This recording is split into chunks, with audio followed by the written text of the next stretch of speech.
Assalamualaikum warahmatullahi wabarakatuh.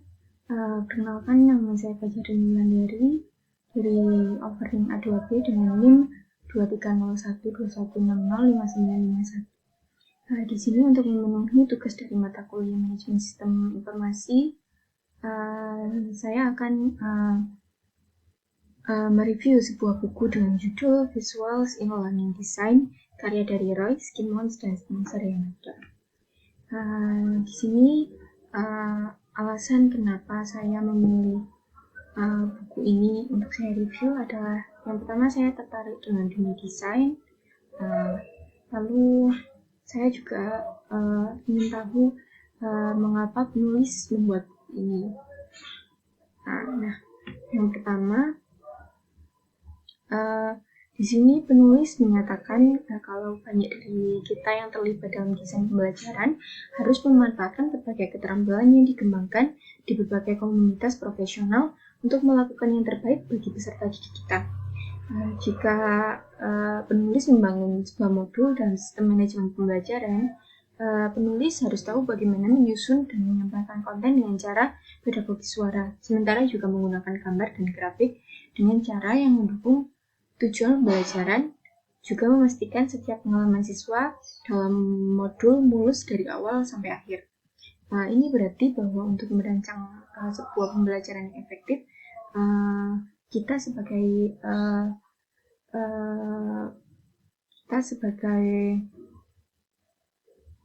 pembelajar harus mengakali berbagai profesi masing-masing dan keterampilan, pengetahuan, disposisi, dan norma mereka sendiri. Ini juga berarti bahwa kita tidak hanya insinyur atau seniman, tapi kombinasi dari keduanya, di mana kita harus mencampur pemrograman, estetika, pedagogi, dan evaluasi bersama untuk membentuk pengalaman belajar yang menarik. Dengan demikian, perancang pembelajaran yang baik memahami bagaimana orang belajar dan bagaimana mengajar mereka, tetapi juga memahami bagaimana berbicara dengan mereka pada tingkat visual, emosional, teknologi, dan perilaku, membimbing mereka menuju pengalaman belajar yang bermakna dan kaya. Dalam upaya ini, penulis bersifat analitik dan sintetis merobek desain dan menciptakan hal yang baru dari potongan-potongan dan kompleksitas pekerjaan semacam. Berarti bahwa tidak ada buku panduan komprehensif yang dapat menunjukkan kepada penulis setiap langkah yang harus diambil atau apa yang berhasil dalam setiap situasi. Di sini penulis juga menyatakan karena kita berfokus pada pembelajaran, maka kita harus sangat peduli dengan peserta didik kita. Kita berempati kepada mereka, berpusat pada belajar dan pendekatan, dan menangkap mereka sebagai makhluk holistik. Yaitu bukan hanya otak dalam tong atau robot yang akan diprogram. Karena pembelajaran manusia bersifat kognitif, sosial, dan emosional.